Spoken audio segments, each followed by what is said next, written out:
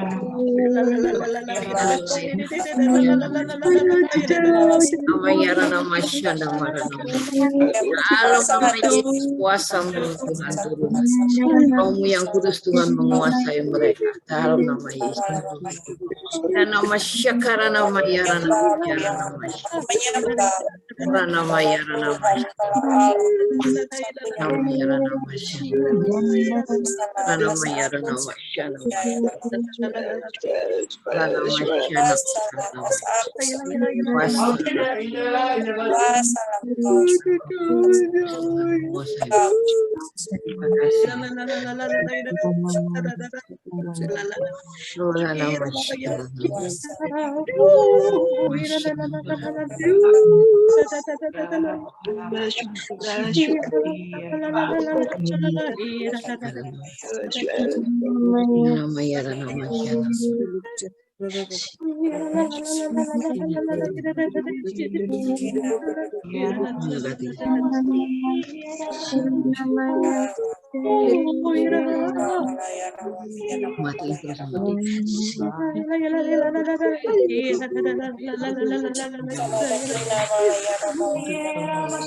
nama Yara nama Syakara nama Yara nama